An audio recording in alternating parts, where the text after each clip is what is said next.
ভারত একটি বড় সামরিক শক্তিধর দেশ, তাদের জনসংখ্যা আমাদের চেয়ে কয়েক কয়েক গুণ বেশি। তাদের বিরুদ্ধে যুদ্ধ সংঘাত এটা আমাদের দিবা স্বপ্ন। আমরা যা দেখছি এটা কোনোভাবেই বাস্তবায়ন হওয়ার সুযোগ নেই।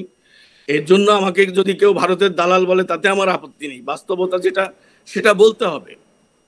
ভারতকে আমাদের যেটি বন্ধুত্বপূর্ণ সম্পর্ক অব্যাহত ছিল, ভারত যেটি মনে করে যে শত্রুতা নয় বন্ধুত্ব, আমরাও সেটি কিন্তু মনে করে এসেছি মুক্তিযুদ্ধের পর থেকে।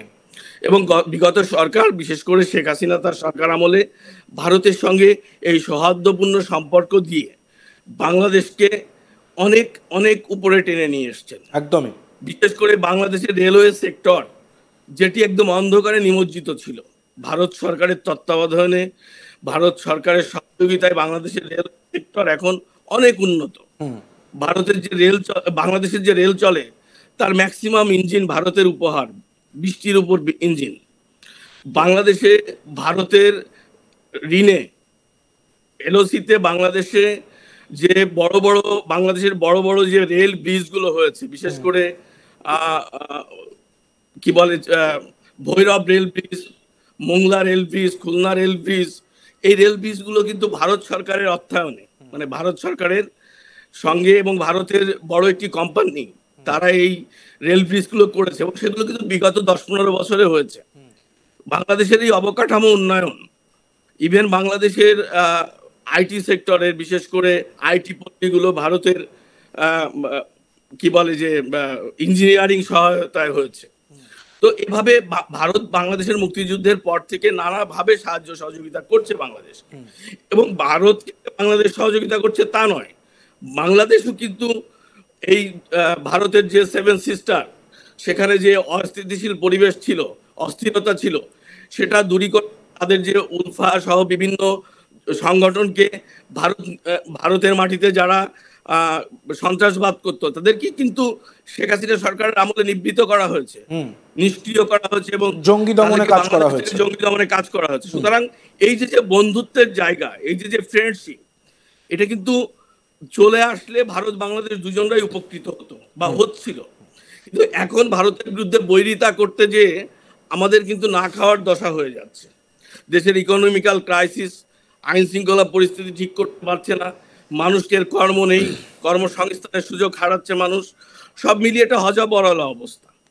সেখানে আমি ভারতকে শুধুমাত্র গালি দিচ্ছি, ভারতের সাথে যুদ্ধ করছি, ভারতের 7 সিস্টার দখল করছি, ভারতের কলকাতা দখল করছি, কিন্তু ভারত থেকে প্রতিদিন চাল নিচ্ছি, ডাল নিচ্ছি, আটা নিচ্ছি, হ্যাঁ, ভারত থেকে গাড়ি নিচ্ছি, ভারত থেকে ঋণ নিচ্ছি, সব নিচ্ছি, আবার ভারত দখল করছি।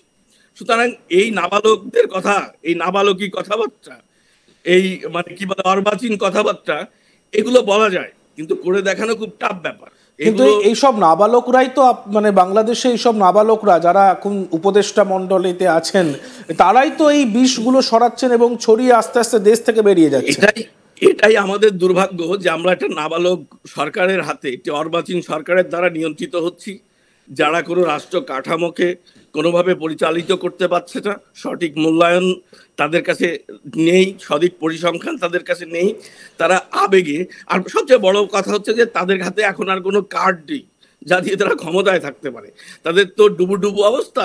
এই পরিস্থিতিতে তাদের কাছে 2টি কার্ড আছে, একটি হচ্ছে মাইনরিটি কার্ড, যেটি করলে মাইনরিটি নির্যাতন হচ্ছে বাংলাদেশে এবং তাদের পৃষ্ঠপোষকতায় হচ্ছে, সেটি করলে ভারত উদ্বিগ্ন হবে, তারা উদ্বেগ দেখাবে, তাহলে তারা ভারতের সঙ্গে আন্ডারস্ট্যান্ডিং বা দর করতে পারবে, বা ভারত বড় কিছু বললে বাংলাদেশের মানুষকে বুঝাতে পারবে, দেখছো ভারত আমাদের সাথে দাদাগিরি করছে। তার মধ্যে তো ভারত, শাহিদুল বাবু, তার মধ্যে তো ভারত একটাও কিছু করছে না, কারণ নরেন্দ্র মোদী বিশ্ববরেণ্য একজন নেতা, আমাদের দেশের প্রধানমন্ত্রী।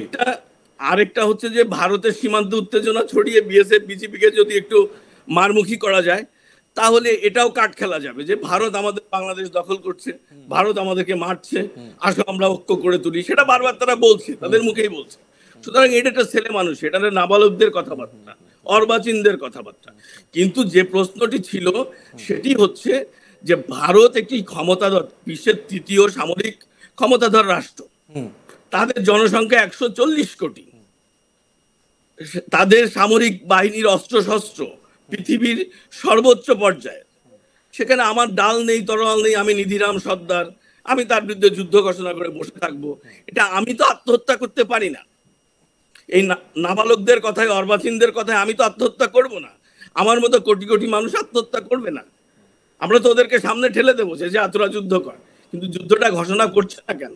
আমরা তো সেই দিনের অপেক্ষা করছি যে তোরা যুদ্ধটা ঘোষণা কর ভারতের সঙ্গে, আমরা একটু দেখি। ব্যাপার হলো যে এদের তো পালানোর পথ নেই, এদের একটাই পথ আছে বঙ্গোপসাগরে। এটাকে বলে কূটনীতি, এটাকে বলে কূটনৈতিক কথাবার্তা, যেটা নাবালকরা জানে না, বাংলাদেশের নাবালকরা জানে না। আরও একটি বিষয় যেটি জানে না সেটি হলো ভারতের সামরিক ক্ষমতা।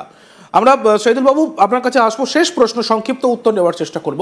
যে বিষয়টি সেইটি হলো ভারতবর্ষ এমন একটা দেশেই এই যুগে দাঁড়িয়ে বলছি, ভারতবর্ষের আর্মি এতটা ট্রেন্ড, এতটা প্রফেশনাল এবং এতটা জেন্টেল না।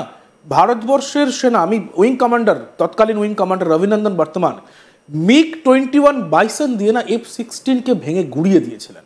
পাকিস্তান এসছিল আমাদের দেশে, তারা একটা স্ট্রাইক করতে এসছিল, তারা বালাকোট স্ট্রাইকের জবাব দিতে এসছিল, তখন গুড়িয়ে দিয়েছিলেন MiG-21 বাইসন নিয়ে।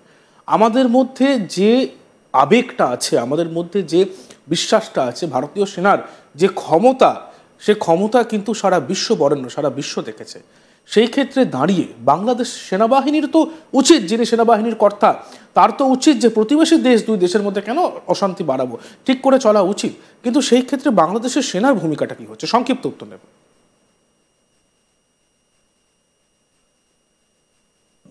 নিয়মিত মিটিং বৈঠকগুলোতে কিন্তু এ বিষয়ে স্পষ্ট বার্তা দিয়েছেন যে ভারত আমাদের বন্ধু প্রতিবেশী দেশ, একজন আরেকজনকে আমাদের দরকার, এবং তারা কখনোই আমাদের শত্রু দেশ নয়।